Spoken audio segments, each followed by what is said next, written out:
आज की वीडियो इंतहाई इंपॉर्टेंट वीडियो है और ये वीडियो उन स्टूडेंट्स के लिए है जो किसी भी कम्पिटिटिव एग्जाम की तैयारी कर रहे हैं।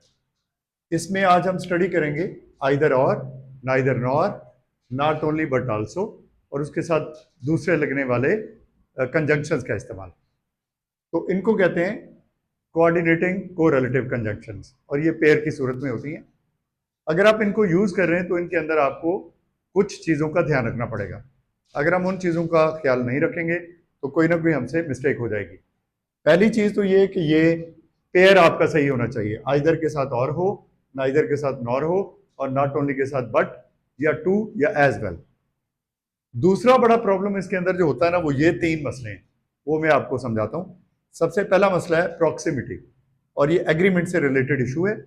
इसके अंदर ये है कि जो वर्ब है वो अपने क्लोजेस्ट सब्जेक्ट के साथ एग्री करेगा। दूसरा इन्वर्जन इसके अंदर होती है। जब हम नॉट ओनली से या नाइदर से सेंटेंस को स्टार्ट करते हैं तो आपको सेंटेंस की इन्वर्जन करना पड़ती है। इन्वर्जन से मुराद ये कि आपको हेल्पिंग वर्ब या वर्ब को सब्जेक्ट से पहले लिखना पड़ता है। और तीसरी चीज है इसके अंदर पैरेललिज्म। अब पैरेललिज्म क्या चीज होती है कि जैसा वर्ड आपने आइदर के बाद लिखा है वैसा ही वर्ड और के बाद होना चाहिए। जैसा वर्ड आपने नाइदर के बाद लिखा है वैसा ही वर्ड नॉर के बाद होना चाहिए। यानी अगर आपने नाउन लिखा है तो दोनों नाउन होने चाहिए, अगर आपने एडजेक्टिव लिखे हैं तो दोनों एडजेक्टिव होने चाहिए, अगर आपने वर्ब्स लिखे हैं तो दोनों वर्ब होने चाहिए। आइए अब जरा इन एग्जाम्पल से इन तीनों मसलों को समझने की कोशिश करते हैं। सबसे पहले देखिए, आइदर जॉन और हिज ब्रदर्स हैज या हैव। अब जरा देखिए, ये वर्ब के क्लोजेस्ट जो सब्जेक्ट है वो हिज ब्रदर्स है, तो इसके अकॉर्डिंग आप हैव लगाएंगे, हैज नहीं लगाएंगे। आइदर जॉन और his brothers have signed the contract. दूसरा सेंटेंस देखें, इसके अंदर अब हमने देखना है कि आपका जो सब्जेक्ट है वो वर्ब के क्लोज कौन सा है। इन द लिस्ट वाज या word given neither his address nor the emergency contacts.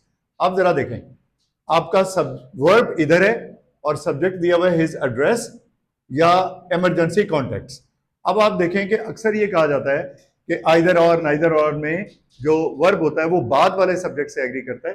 ऐसा कुछ नहीं है, ये प्रॉक्सिमिटी का रूल है। और इसको आप देखें कि अब वर्ब जो है वो पहले है, तो आपने इन दोनों से चेक करना है कि वर्ब के करीब कौन सा है। तो वर्ब के करीब हिज एड्रेस है, ना कि कॉन्टेक्स्ट। तो इस लिहाज से आप वॉज को टिक करेंगे, ना कि वर्ब को। आप सेंटेंस देखें, in the list was given neither his address nor the emergency contact. और तीसरे नंबर पे देखें, इसमें इन्वर्जन अप्लाई हुई है क्योंकि आपका सेंटेंस नाइदर से स्टार्ट हो रहा है। तो आप क्या कर रहे हैं, आप हेल्पिंग वर्ब को स्टार्ट में लिख रहे हैं और इस रूल को इन्वर्जन बोलते हैं। Neither does he smoke nor drinks. अब इसके अंदर आप देखें, नाइदर के साथ आपने डज को बाहर निकाल दिया और स्मोक का एस जो है वो हमने खत्म कर दिया, और नॉट ड्रिंक्स के साथ एस उसी तरह लगा हुआ है।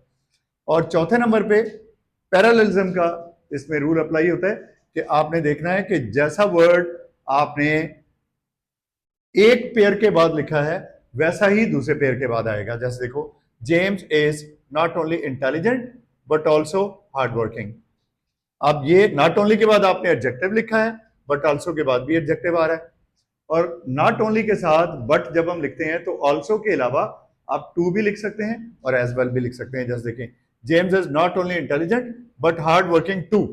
अगर आपने टू लिखना है तो आप बट से उसको अलग करके एंड पे लिखेंगे। इस तरह James is not only intelligent but hard working as well. Thank you very much.